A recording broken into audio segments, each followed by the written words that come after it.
Hi అండి, welcome to my channel Bhagyalakshmi పచ్చ. ఎలా ఉన్నారు? బాగున్నారా? నేను కూడా చాలా బాగున్నాను. నైట్ అన్నం తినేసి ఇంక బయట అయితే కసువులు ఉడుస్తున్నాను. అన్నం తిన్న తర్వాత కొంచెం ఎక్సర్సైజ్ చేసినట్టు ఉంటుందిలే అని చెప్పేసి బయట కసువులు ఉడిసి గచ్చు అయితే కడుగుతాను.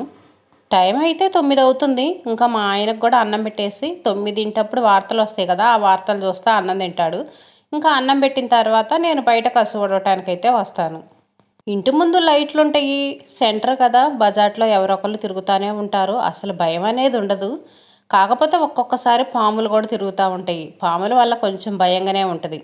కసు ఊడ్చేటప్పుడు చూసి జాగ్రత్తగా కసు ఊడ్చుకోవాలి. పాము పిల్లలు అవి తిరుగుతూ ఉంటాయి. ఒక్కొక్కసారి మెట్ల మీదకి కూడా వస్తాయి. అరుగులు కింద పడుకొని ఉంటాయి. పక్కన అంతా పిచ్చెట్లే కదా, అటువైపున ఖాళీ కనిపిస్తుంది చూడండి, అటువైపున అన్నీ పిచ్చెట్లే ఉంటాయి. ఇంకా అంతా మదుగ్గా ఉండి పాము పిల్లలు అవి వస్తుంటాయి. పెద్ద పాములు అయితే ఎప్పుడు రాలేదు, కానీ పాము పిల్లలు మాత్రం చాలాసార్లు వచ్చినాయి. ఇక్కడ అరుగు పక్కన స్తంభం కనిపిస్తుంది చూడండి, ఆ స్తంభానికి మా గోడకి మధ్యలో కొంచెం గ్యాప్ ఉంటుంది. అక్కడ నేను చీపురు పెట్టి కసువు ఊడుస్తున్నాను. పాము పిల్లి ఉందట్టుంది అక్కడ. నా చీపురు తగిలేటప్పటికి ఇలా పడగిప్పిందండి. చిన్న పాము పిల్లే అయినా కానీ పైకి లేసి ఇలా పడగైతే ఇప్పింది. నాకైతే చాలా భయం వేసింది. ఇంకా అందుకని అప్పటి నుంచి ఎక్కడ కసువు ఊడుస్తున్నా సరే చూసి జాగ్రత్తగా కసువు ఊడుస్తాను. అటువైపున గోడ పక్కనేమో అంతా ఖాళీ ప్లేస్ ఉంటుంది, గడ్డి అదంతా ఉంటుంది. ఆ గడ్డిలో కూడా పాము పిల్లలు పడుకొని ఉంటాయి. ఇంకా ఈ రోడ్డుని ఎవరొకరు తిరుగుతూ ఉంటారు కదా, వాళ్ళు చూసి చెప్తూ ఉంటారు. వాళ్ళు అటు ఇటు తిరిగేటప్పుడు వాళ్ళకు కూడా ఎదురొస్తూ ఉంటాయి. అందుకనే కొంచెం కసువు ఊడ్చేటప్పుడు జాగ్రత్తగా చూసి ఊడుస్తాను. ఇప్పుడు కసువు పడేయటానికి పోయాను కదా, ఇంకా అక్కడైతే ఏముంటాయో తెలియదు. అందుకని కొంచెం దూరంగా నుంచొని కసువు అయితే పడేస్తాను. బయట ఊడ్చిన కసువు అయితే మాత్రం ఇంకా ఇక్కడే బయటే పడేస్తాను. ఇంట్లోకి అయితే తీసుకెళ్ళను. బయట కసువు ఎక్కువగా ఉంటుంది. ఇప్పుడైతే ఆకులు అవి ఎక్కువగా రాలుతున్నాయి, చాలా కసువు వస్తుంది. ఇంకా అదంతా ఇంట్లోకి ఎక్కడ తీసుకెళ్తావులేని అక్కడ బయట అయితే పడేస్తాను. కసువు అయితే ఊడ్చాను. ఇంకా ఊడ్చిన కసువు కూడా ఎత్తే అటు అయితే పడేసాను. ఇంక ఇప్పుడైతే గచ్చు కడుగుతున్నాను. ఒక బకెట్ నీళ్ళు తీసుకొచ్చి మొత్తం అయితే కల్లాపు చల్లినట్టు చల్లాను. ఏమైనా పేడ మరకలు అవన్నీ ఉంటే పోతాయని. పల్లెటూరు కదా, గేదెలు అవి ఎక్కువగా ఉంటాయి, పేడ మరకలు అవి ఉంటాయి. ఒక్కొక్కసారి బెరగొడ్లు అయితే ఊరంతా పొలం అంతా తిరిగి వస్తాయా, తిరిగి వచ్చి ఇంటి ముందే పేడకడ పడతాయండి. ఒక్కోసారి అలా చేస్తూ ఉంటాయి. ఈ కుక్కలు ఉంటాయి చూడండి, కుక్కలు ఎక్కడెక్కడో తిరిగి వస్తాయి. ఖచ్చితంగా ఈ మెట్ల మీద కానీ ఈ గోడల దగ్గర కానీ పాసు పోస్తాయి. మేము బయట కూర్చొని చూస్తూనే ఉంటాము, అవి వచ్చి పాసు పోసిపోతూ ఉంటాయి. ఇంకా మన ఇంటి ముందు మనం శుభ్రం చేసుకోవాలి, తప్పదు కదా. ఇంక ఇవన్నీ మనం ఇలా నీళ్లు చల్లేసి చీపిరి పెట్టి గట్టిగా రుద్దేసి కడగాలి. లేదనుకోండి ఈ వాసనకు బయట అయితే అసలు కూర్చొని కూడా కూర్చోలేము. ముగ్గేసే కాడ కూడా కొంచెం తడి మీద ముగ్గేసామనుకోండి, ముగ్గు అనేది త్వరగా పోవట్ల.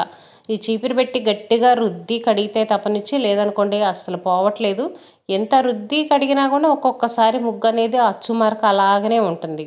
2 బకెట్లు నీళ్లు పోసి కడిగితే కానీ ఈ గచ్చు అనేది శుభ్రంగా ఉండదు. ఈ పైన గచ్చు కడిగాను కదా, ఈ నీళ్ళన్నీ ఇదిగోండి కింద వైపుకి రోడ్డు మీదకి డౌన్లోకి వచ్చేస్తాయి.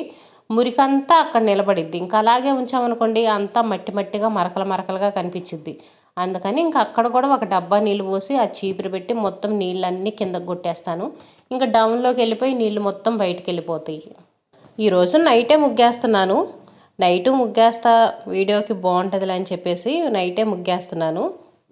సింపుల్గా చిన్న ముగ్గే వేస్తున్నానండి. చిన్న ముగ్గు, గీతల ముగ్గు వేస్తున్నాను. 5 చుక్కలు సరివచ్చేదాకా చిన్నగా ఇది సింపుల్గా అయితే ముగ్గేస్తున్నాను. ఇంకా పక్కన కూడా ఇది కూడా చిన్న మెలికలు అయితే డిజైన్ వేశాను. నైటే ఇలా ముగ్గేసుకున్నాను అనుకోండి, ఉదయం పూట పని అనేది తప్పిద్ది. మళ్ళీ ఉదయాన్నే నిద్ర లేచి వచ్చి బయట కొంచెం నీళ్ళు చల్లి ముగ్గేయటం, ఆ పని అనేది లేకుండా ఉండిద్ది. కాకపోతే ఒక్కొక్కసారి ఇంకా గచ్చంతా ఆరిపోయేదాకా ఎక్కడ వెయిట్ చేస్తావులే అని చెప్పేసి ఉదయాన్నే ముగ్గేస్తుంటాను. ఎలా వీలుగా ఉంటే ఇంకా అలా చేస్తూ ఉంటాను. గచ్చు ఊడటం కడగటం మాత్రం నైటే చేస్తున్నాను. మనకు కూడా అన్నం తిన్న తర్వాత కొంచెం ఎక్సర్సైజులు అవి చేసినట్టు ఉంటుంది, పని అయినట్టు ఉంటుంది. 2 పనులు కలిసి వస్తాయి కదా మనకి. 9 దాటిన తర్వాత ఇంకా నేను టీవీలో సీరియల్ కానీ ఏమీ చూడను. 9 వరకు అయితే సీరియల్ చూస్తాను. అక్కడి నుంచి న్యూస్ చూస్తాం. ఇంకా న్యూస్ చూసిన తర్వాత అయితే ఇంకా బయట కసువులు ఊడటానికి అయితే వస్తాను. ఇంకా తర్వాత సీరియల్ అవైతే ఏం చూడను. నవీన్ అయితే ఇంకా కాసేపు అయితే టీవీ చూస్తాడు. మేము నైట్ పడుకునేటప్పటికి టైం 10 అయ్యిద్ది. మధ్యాహ్నం ఖాళీ టైంలో కాసేపు పడుకుంటాం కదా, త్వరగా పడుకుందామన్నా సరే నిద్రలు రావు. ఇంకా అందుకని టైం వేస్ట్ చేసుకోవటం ఎందుకులని ఇలా అయితే ముగ్గులు వేసుకుంటాను. నైట్ అయితే కొంచెం ప్రశాంతంగా మనకు నచ్చిన ముగ్గు, పెద్ద ముగ్గు వేసుకోవడానికి బాగుంటుంది. ఉదయం పూట అనుకోండి టైం ఉండదు కదా, పిల్లలకి స్కూల్కి టైం అవుతుందని హడావుడిగా ఏదో ముగ్గు బరబరా గీసి పడేస్తాము. అదే నైట్ అనుకోండి మనకు నచ్చిన ముగ్గు అందంగా కొంచెం లేట్ అయినా సరే సింపుల్గా వేసుకోవచ్చు కదా. వీడియోలు చూసేవాళ్ళు తప్పనిసరిగా వీడియో ఎండ్ వరకు చూడండి. ఎండ్ వరకు చూస్తేనే మీకు నేనేం చెప్తున్నాను, ఏం మాట్లాడేది అనేది అర్థమైద్ది. వీడియో ఓపెన్ చేసి 1, 2 మాటలు వినేసి వీడియో ఆఫ్ చేస్తే ఏమీ అర్థం కాదు కదా. వీడియో మొత్తం చూస్తేనే మనం ఏం చెప్తున్నాం, ఏం చేసాం అనేది క్లియర్గా అర్థమైద్ది. సింపుల్గా ముగ్గైతే ఆ విధంగా వేసాను. నైట్ అయితే చూడటానికి లొకేషన్ అది బాగుంది కదా, చాలా సింపుల్గా వేసాను. ఆ ముగ్గు కూడా చాలా అందంగా ఉంది. ఇదైతే ఉదయం ఇంకా ఉదయం నిద్ర లేచిన వెంటనే బయట అయితే పని లేదు కదా, నైట్ కూడా ముగ్గేసుకున్నాను. ఇంకా బయట అయితే ఏం పని లేదు. ఇంకా వెంటనే వంటగదిలోకి వచ్చేసి కిటికీలు అవి అయితే ఓపెన్ చేశాను. కిటికీలు తలుపులు అన్నీ ఓపెన్ చేసిన తర్వాతే నేను పొయ్యి ముట్టిస్తాను. ఇదైతే నైటు అన్నం గిన్నె, అన్నం అయితే మిగిలింది. ఈరోజు చాలా అన్నం మిగిలింది. నవీన్ నైట్ అన్నం తినలేదు సరిగ్గా, కొంచెం పెరుగన్నమే తిన్నాడు. ఇంకెవరూ సరిగ్గా తినలేదు, అందుకని చాలా అన్నం మిగిలింది. నవీన్కి ఇష్టం లేని కూర అనుకోండి తినడు. ఇంకా వాడికి ఏదన్నా ఇష్టమైన కూర చేసి పెడదామంటే ఇంకా ప్రతి కూర తినట్లేదు. వాడికి ఇష్టమైన ఎగ్గు, బంగాళదుంప, పప్పు ఇంక ఇవే తింటున్నాడు. ఇంకా అలా వదిలేస్తేనన్నా తింటాడులే అని చెప్తే వాడు తినకుండా అలాగనే పెరుగన్నం తిన్నాడు. ఇంకా స్కూల్ నుంచి వచ్చిన తర్వాత స్నాక్స్‌గా అయితే దోసలు పోసిచ్చాను. ఇంక దోసలు కూడా తిన్నాడు కదా అని ఇంక నేనైతే బలవంతం చేయలేదు. కొంచెం పెరుగన్నం తిన్నాడు. అందుకే అన్నం అయితే చాలా మిగిలింది. ఈరోజు కూడా ఫంక్షన్‌కి వెళ్ళాలి. కాకపోతే ఎవరో ఒకళ్ళమే ఎళ్తాము. ఇంకా అన్నం సద్దన్నం ఉంది. నవీన్‌కి వండేటప్పుడు కొంచెం ఎక్కువ అన్నం వండాననుకోండి, ఒకళ్ళకైతే సరిపోయిద్ది. ఒకళ్ళ ఫంక్షన్‌కి పోయినా ఇంకా ఒకళ్ళకైతే అన్నం సరిపోయిద్ది. నేను వెళ్ళట్లేదులెండి, మా ఆయన్నే వెళ్ళమంటున్నాను. ఇంకా సద్దన్నం ఉంది కదా, నాకైతే సరిపోయిద్ది. ఇంక అన్నం వండాల్సిన పనుండదు. ఇంకా వేడి నీళ్ళైతే పొయ్యి మీద పెట్టాను. ఉదయాన్నే వేడి నీళ్ళు తాగుదాంలే అని. కొంచెం ఈరోజు పని కూడా తక్కువగానే ఉంది. ఇంకా దోసలు టిఫిన్ అయితే దోసల పిండుంది. చట్నీ కూడా చేయాల్సిన అవసరం లేదు. చట్నీ అయితే నిన్న చేసింది మిగిలితే ఫ్రిడ్జ్‌లో పెట్టాను. అందుకనే కొంచెం పని తక్కువగా ఉంది కదా అని ఇంక ఉదయాన్నే అయితే హాట్ వాటర్ తాగుతున్నాను. మరీ పని ఎక్కువగా ఉందనుకోండి, హాట్ వాటర్ అయితే తర్వాత పిల్లలు స్కూల్‌కి వెళ్ళిన తర్వాత తాగుతాను. కొంచెం హాట్ వాటర్ తాగాలంటే నేను ప్రశాంతంగా కూర్చొని గానీ, కొద్దిగా అటు ఇటు తిరుగుతా గానీ తాగుతాను. ఈలోపు ఇంకా అంట్ల స్టాండ్‌లో అంట్లయితే సర్దుతున్నాను. ఒక పప్పు డబ్బా ఏశాను గదా అంట్లో కడగటానికి, అదైతే చక్రాలు వండాను గదా, చక్రాల డబ్బా అయిపోయింది. ఉదయాన్నే అంట్లు కడుగుదాం అనుకుంటున్నాను.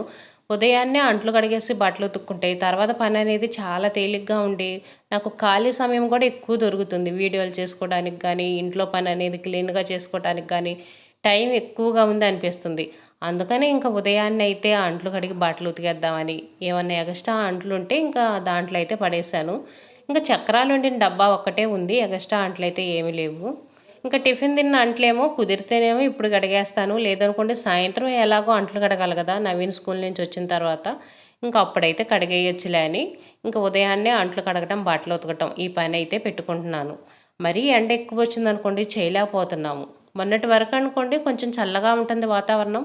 బయట గాబుల దగ్గర కూడా నాకు ఎండ అనేది రాదు. ఇప్పుడు ఏమవుతుందంటే కొంచెం 8 దాటితేనే ఎండ ఎక్కువగా వస్తుంది. ఇంకా అందుకనే ఉదయాన్నే ఈ పనులైతే చేసుకుంటున్నాను. మీరు కూడా వీలైనంత వరకి ఉదయాన్నే కొంచెం కష్టమైన పనులు చేసుకోండి. తర్వాత ఈ ఎండలకు చేయాలంటే చేయలేము.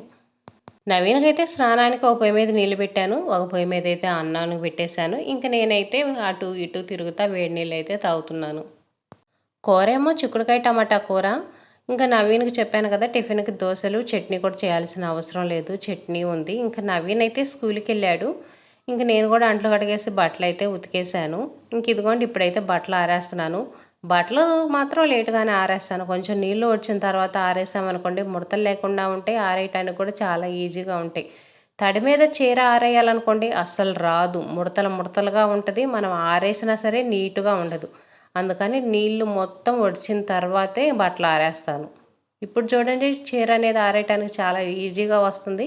ముడతలు లేకుండా నీట్‌గా ఆరేసుకోవచ్చు. అటువైపున అంచులు, ఇటువైపున అంచులు బాగా లాగి పట్టేసుకొని ముడతలు లేకుండా ఆరేస్తే చీరలనేవి త్వరగా ముడతలు రాకుండా ఉంటాయి. ఇంక ఏ బట్టలైనా సరే ఎక్కువ శాతం నేను తిరగతిప్పే ఆరేస్తాను. చీరలంటే ఇంకా అవి మనం నార్మల్‌గా ఆరేసుకుంటాం గదా, చీరలు, లుంగీలు అలాంటివి. ఇంకా పిల్లల షర్టులు గానీ, డ్రాయర్లు గానీ, మన శారీ పెట్టికోట్స్ ఉంటాయి గదా, మన లంగాలు అలాంటివైతే మాత్రం ఇంక తిరగతిప్పే ఆరేస్తాను. బట్టలన్నీ ఇంక ఇటువైపున గొంతులోనే ఆరేస్తున్నానండి. ఎండలు బాగా ఎక్కువగా వస్తున్నాయి కదా, ఊరకనే ఆరిపోతున్నాయి. కొంచెం మందంగా ఉన్న బట్టలు కూడా ఇటువైపునే ఆరేస్తున్నాను. నవీని ఈ షార్ట్లు ఉన్నాయి, ఇవే కొంచెం మందంగా ఉంటాయి, త్వరగా ఆరవు. ఈ గోడ మీద వేసాను అనుకోండి, ఇప్పుడు కాసే ఎండలకి త్వరగానే ఆరిపోతున్నాయి. ఇంకా టీ షర్ట్లు అవి కూడా అన్నీ తిరగదిప్పే ఆరేస్తాను, కలర్ పోకుండా ఉంటాయి. మన తెల్లగా దూకిచ్చినట్టుగా లేకుండా కొత్త వాటిలాగా ఉంటాయి. బట్టలు చినిగిపోయేంత వరకు కూడా కలర్ అనేవి పోకుండా ఉంటాయి. ఈరోజు పిల్లలకి స్కూల్ డ్రెస్సు వైట్ డ్రెస్సు, అందుకనే ఇంకా రోజు వేసుకునే సాక్స్లు ఉన్నాయి కదా, ఆ సాక్స్లు కూడా ఉతికేసాను. ఇంకా వైట్ డ్రెస్ అయిన రోజు ఉంటుందండి, రేపు ఉంటుంది అసలు సిసలైన పని. ఇంకా ఫుల్గా మురికి పూసుకొని వస్తారు, బ్రష్ కొట్టి కొట్టి చేతులు పోతాయి అనుకోండి. వారంలో ఒక్కరోజు వైట్ డ్రెస్ కాబట్టి బతికిపోతున్నాం. రోజు వైట్ డ్రెస్సులు వైట్ బట్టలు వేసుకొని పోవటం అయితే ఇంకా మన చేతులు పడిపోతాయి అనుకోండి, బ్రష్ కొట్టి కొట్టి. పాత బట్టలు కూడా కొన్ని గోడల మీద వేసి ఉంచుతాను, ఇల్లు క్లీన్ చేయడానికి వాడతాను కదా. ఈ లుంగీ అనేది నేను దుమ్ము దులపడానికి వాడతాను. ఇంకా పాత టీషర్ట్లు అలాంటి క్లాతులు ఏమన్నా ఫ్రిడ్జ్ టీవీ అవి తుడవటానికి వాడతాను కదా, అవన్నీ ఈ గొంతులో తీగల మీద వేసుకొని ఉంచుతాను. గొంతు ఊడ్చైతే బట్టలు ఆరేస్తాను, లేదనుకోండి నీళ్లు కారుతాయి కదా బట్టలు ఆరేసినప్పుడు, మళ్ళీ కసు ఊడ్చామనుకోండి మట్టి అంతా అందులోకి పోయి బండలన్నీ మరకలు మరకలుగా ఉంటాయి. అందుకని ముందు కసువులు ఊడ్చిన తర్వాత బట్టలు అయితే ఆరేస్తాను. ఇదేనండి ఈరోజు వీడియో నచ్చితే లైక్ చేయండి, షేర్ చేయండి, సబ్స్క్రైబ్ చేసుకొని కామెంట్ పెట్టండి.